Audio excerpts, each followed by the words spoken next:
Hello વિદ્યાર્થી મિત્રો, welcome to Shahmeen education. તો આ વિડીયોમાં આપણે ધોરણ 4 પર્યાવરણ તેનો એકમ છે 15 બજારથી ઘર સુધી તેના વિશે શીખીશું. તો ચલો વિડીયોને સ્ટાર્ટ કરીએ. તો અહીંયા આપણને એકમ 15 એટલે કે પ્રકરણ 15 આપેલું છે બજારથી ઘર સુધી. તો ચાલો આપણે તે સ્ટાર્ટ કરીએ. તો અહીંયા એકમમાં લખેલું છે, મારું નામ વૈશાલી છે. મારા પિતાજી શાકભાજી વેચે છે. મારા મમ્મી, ભાઈ, છોટુ અને હું પિતાજીના કામમાં મદદ કરીએ છીએ. તો અહીંયા વૈશાલી નામની છોકરીના પિતાજી વિશે અને તેમના ઘર વિશે અહીંયા આપેલું છે. તમને ખબર છે અમારું કામ ક્યારે શરૂ થાય છે? સવારે 3 વાગે. 3 વાગે જ્યારે આપણે ઊંઘ્યા હોઈએ ત્યારે આ લોકોનું કામ શરૂ થાય છે. જ્યારે મોટાભાગના લોકો ગાઢ ઊંઘમાં હોય છે ત્યારે અમારું કામ શરૂ થઈ જાય છે. આગળના દિવસની શાકભાજીને કોથળામાંથી બહાર કાઢી તેને વ્યવસ્થિત ગોઠવવાની તથા બીજી બાજુ બજારમાંથી તાજા શાકભાજી લાવવાની તૈયારી કરવી પડે છે. ઘણીવાર છોટું પણ અમને મદદ કરે છે. અમે બધું કામ પતાવી ચા પીવા બેઠા ત્યાં જ ટેમ્પાના હોર્નનો અવાજ સાંભળ્યો. પિતાજી, ભાઈ, કાકા અને અમારા મહોલ્લાના માણસો ટેમ્પો લઈને તાજા શાકભાજી લેવા બજાર એટલે કે મંડી જવા નીકળ્યા. અહીંયા આપણને પ્રશ્ન આપેલું છે, તમારા ઘરમાં કોણ વહેલું ઉઠે છે? તે કેટલા વાગે ઉઠે છે? તેઓને શા માટે વહેલા ઉઠવું પડે છે? તો મારા ઘરમાં મારી મમ્મી વહેલા ઉઠે છે. તેઓ સવારે 5 વાગે ઉઠે છે. પપ્પાને સવારની નોકરી હોવાથી તેમનું ટિફિન બનાવવા માટે સવારે વહેલા ઉઠે છે. અહીંયા તમે તમારી રીતે જવાબ લખી શકો છો. આગળ જોઈએ, મુદ્દો આપેલો છે દિવસની તૈયારી. તો જો અહીંયા આપણને બાજુમાં ચિત્ર પણ આપેલું છે અને અહીંયા લખેલું પણ છે, મમ્મી, છોટું અને હું આગલા દિવસની શાકભાજી કોથળામાં ભરીએ અને તેના પર થોડું પાણી છાંટીએ છીએ. સવારે 6:30 વાગે પિતાજી તાજા શાકભાજી ભરેલા બાસ્કેટ અને કોથળા લઈ પાછા ઘરે આવે છે. તે સમયે અમારું ઘર નાની શાકભાજીની મંડી જેવું લાગે છે. બધી બાજુ રીંગણા, બટાટા, ટામેટા, ભીંડા, દૂધી, મરચા અને બીજા શાકભાજી હોય છે. દરેક જણ શાકભાજી અલગ કરવામાં મદદ કરે છે. જે શાકભાજી પાકેલા નથી અને વેચવા લાયક ન હોય તેને એક તરફ કરવામાં આવે છે. અમારે શાકભાજી ખૂબ જ ઝડપથી અલગ કરવાના હોય છે જેથી વહેલા બજાર પહોંચી શકાય. અહીં આગળ છે, 7 વાગ્યા સુધીમાં પિતાજી બધા શાકભાજી લારીમાં ગોઠવી દે છે અને બજાર માટે નીકળે છે. તે કહે છે જો તેઓ મોડા પડશે તો તેમના રોજના ગ્રાહક બીજા કોઈ પાસેથી ખરીદી લેશે.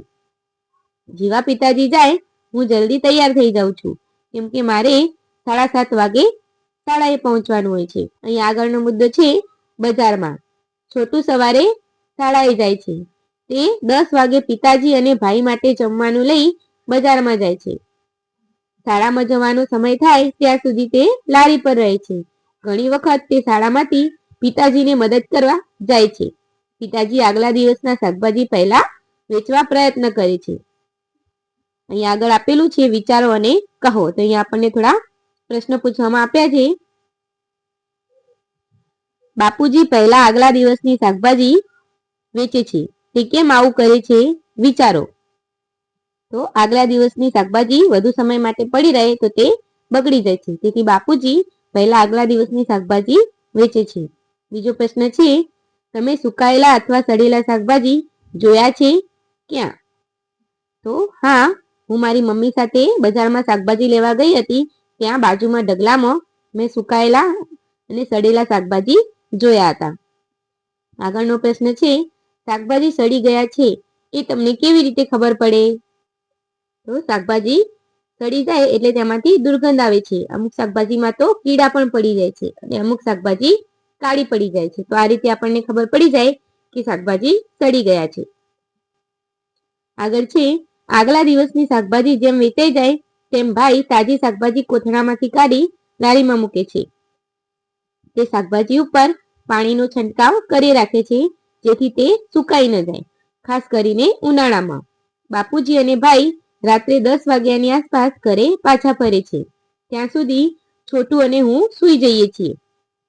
બીજા બધા રાત્રે 11 અથવા 11:30 વાગ્યાની આસપાસ સૂઈ જાય છે અને બીજા દિવસે પાછા વહેલા ઉઠી જાય છે. નીચે આપેલી ઘડિયાળો જુઓ. આ ઘડિયાળો જે સમય બતાવે છે એ સમયે તમે શું કરો છો અને વૈશાલી શું કરે છે તે લખો. તો જુઓ, અહીંયા 3 વાગ્યાનો સમય છે સવારે. તો વૈશાલી શાકભાજી કાટે છે. તમે તો હું ઊંઘ્યો છું અથવા ઊંઘી હોઉં છું. સવારે 7 વાગે તો વૈશાલી શાળાએ જવા તૈયાર થાય છે અને તમે તો હું પણ શાળાએ જવા તૈયાર થાઉં છું. રાત્રે 10 વાગે તો વૈશાલી સૂઈ જાય છે અને તમે તો હું પણ સૂઈ જાઉં છું. તમને તમારા ઘર માટે શાકભાજી ક્યાંથી મળે છે? શાકભાજી કોણ લાવે છે? તો અમારા મહોલ્લામાં એક બહેન દરરોજ શાકભાજીની લારી લઈને આવે છે. મારા મમ્મી તેમની પાસેથી શાકભાજી ખરીદે છે. આગળનો પ્રશ્ન છે, તમે તમારા ઘરે માતા પિતાને કયા કયા કામમાં મદદ કરો છો? તો સફાઈ કામમાં, ઘર સુશોભનમાં, દુકાનેથી વસ્તુઓ લાવવામાં, વસ્તુઓ સરખી કરવામાં, વાસણ ગોઠવવામાં, ઇસ્ત્રીના કપડાં લાવવામાં. તો આ રીતે તમે લખી શકો છો. આગળ છે, સીમાની માતા બજારથી થોડા શાકભાજી અને ફળો લાવી છે. શું તમે આ ચિત્રમાં તેમને જોઈ શકો છો? તેમાં રંગ પૂરો અને નીચે તેમના નામ લખો. તો અહીંયા તમારે શાકભાજીમાં અહીંયા રંગ પૂરવાના છે, ફળો અને શાકભાજીમાં. અહીંયા આપણે તેમના નીચે નામ લખેલા છે: રીંગણ, પાલક, દૂધી, ટામેટું, ગાજર, બટાકા, સફરજન, ભીંડા અને કારેલા. આગળ છે, શોધી કાઢો. તો અહીં શાકભાજી અને ફળોની યાદી આપી છે. તેમાંથી કયા જલ્દી બગડી જાય છે અને કયા થોડા દિવસો સુધી સારા રહે છે? યોગ્ય કોષ્ટકમાં નામ લખો. તમે યાદીમાં બીજા નામ ઉમેરી શકો છો. તો અહીંયા આપણને જે નામ આપે છે તે સિવાય પણ આપણે બીજા નામ લખી શકીએ છીએ. તો અહીંયા જલ્દી બગડી જાય તેવા ફળો અને શાકભાજી, તો પાલક, કેળા, ટામેટા, ફુલેવર, ગુવાર, મેથીની ભાજી, કોબીજ, કાકડી, દ્રાક્ષ, રીંગણ, સફરજન, ભીંડા. હવે અહીંયા છે થોડા દિવસ સારા રહી શકે તેવા ફળો અને શાકભાજી, તો બટાટા, ચીકુ, દૂધી, આદુ, મૂળા, નાશપાતી, અનાનસ, ડુંગળી, સુરણ, ગાજર. નીચે આપેલું છે, આ ફળો અને શાકભાજીમાંથી ઘણા અડકવાથી નરમ લાગે છે, જ્યારે થોડા બરછટ લાગે છે. ઉપરની યાદીમાંથી યોગ્ય કોષ્ટકમાં નામ લખો. તો નરમ, તો પાલક, ટામેટા, કોબીજ, દ્રાક્ષ, કેળા, દૂધી, કાકડી અને રીંગણ.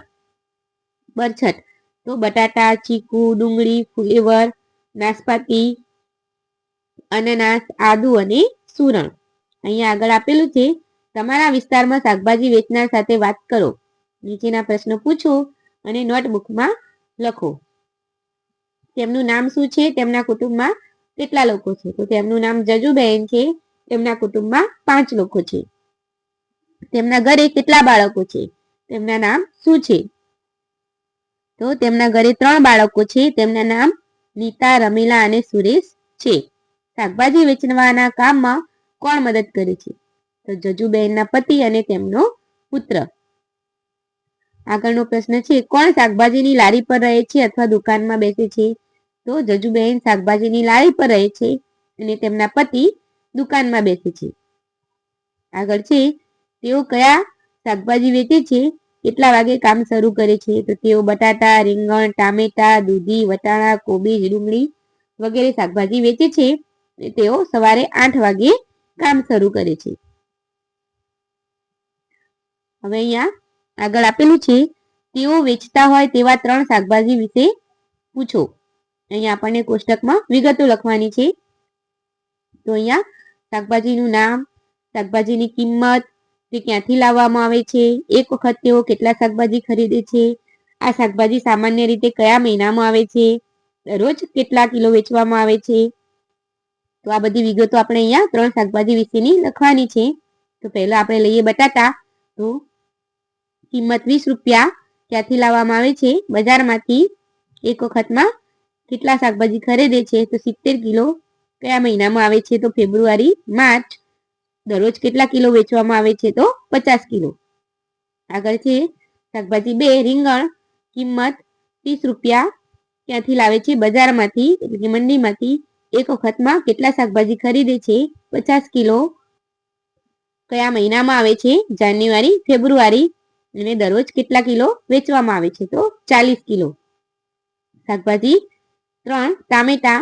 શાકભાજીની કિંમત 30 રૂપિયા. ક્યાંથી લાવવામાં આવે છે? બજારમાંથી. એક વખતમાં કેટલા શાકભાજી ખરીદે છે? તો 50 કિલો. કયા મહિનામાં આવે છે? જાન્યુઆરી, ફેબ્રુઆરી. અને દરરોજ કેટલા કિલો વેચવામાં આવે છે? તો 35 કિલો. તો અહીંયા આપણો આ પાઠ પૂરો થાય છે. તો વિડીયો ગમ્યો હોય તો વિડીયોને લાઈક, શેર અને સબસ્ક્રાઈબ કરવાનું ભૂલતા નહીં.